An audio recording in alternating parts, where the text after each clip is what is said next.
আসলে স্বামীর ভাগ্য সবার কপালে জুটে না। স্বামীকে সবকিছু দিয়ে ভালোবাসছিলাম কিন্তু ধরে রাখতে পারি নাই। আসলে মেয়ে মানুষ আমি ছাড়া কাউকে ভালোবাসা দিতে জানি না, কিন্তু আমি দিব, কারণ আমার একটা ইমো ফোন আছে যে আমার সাথে দর্শক, আপনাদের প্রীতি ও শুভেচ্ছা জানিয়ে শুরু করছি আমাদের আজকের প্রতিবেদন। তো দর্শক, দেখতেই পাচ্ছেন আমাদের সামনে এক আপু দাঁড়িয়ে বসে আছে। আমরা তার গল্পটা শুনবো, জানবো আপু কেন আমাদের ইউটিউবের মাঝে আসলেন, তিনি কি বলতে চান। আপু আসসালামু আলাইকুম, ওয়ালাইকুম আসসালাম। কেমন আছেন? এই তো আছি ভাইয়া, বেশি ভালো নাই।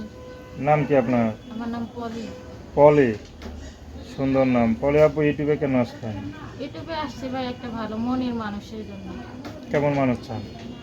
একটা ভালো মনের মানুষ যে ভাই আমার আছে তো খুবই কষ্টে, এই কষ্টের সময় যে পাশে দাঁড়াইবো, আমার দায়িত্ব নিব, জীবন সুন্দর করবো তাকে। বিয়ে শাদী হয় নাই? বিয়ে শাদী হয়েছিল, স্বামী নাই, তার সাথে ডিভোর্স হয়ে গেছে। কেন, স্বামী কি হয়েছে? স্বামী চলে গেছে। কেন চলে গেল? এখন সে কেন চলে গেল, সে আরেকজনের সাথে সম্পর্ক করছে। তা আপনি কি সম্পর্ক করছিলেন না করেন নাই? না, আমি তো কারোর সাথে সম্পর্ক করিনি। তার বিয়ের আগে কার সাথে জানি সম্পর্ক ছিল জানি না।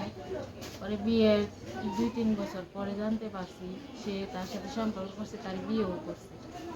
আচ্ছা, তো এখন চলেন কীভাবে?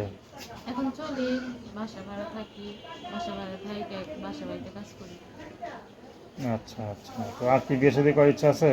হ্যাঁ, বিয়ে শাদী করার ইচ্ছা আছে, দেখে তো বা ইউটিউবের মাঝে আসছে। আচ্ছা, কেমন মানুষ চান? একটা ভালো মনের মানুষ চাই যে আমার এই কষ্টের সময় পাশে দাঁড়াইবো। আমি তো চলতে পারি না ভাই, খুবই কষ্টে চলতেছি।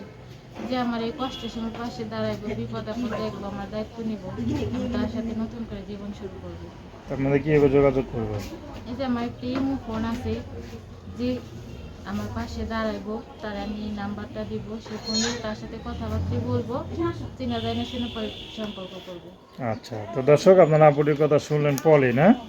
তার নাম্বারটা হচ্ছে 01973120720। আমি নাম্বারটা আবার বলছি, 01973120720। তো দর্শক, প্রেম ভালোবাসা সাহায্য সহযোগিতা বিয়ে শাদী করা একান্ত আপনাদের ব্যক্তিগত ব্যাপার। আসসালামু আলাইকুম।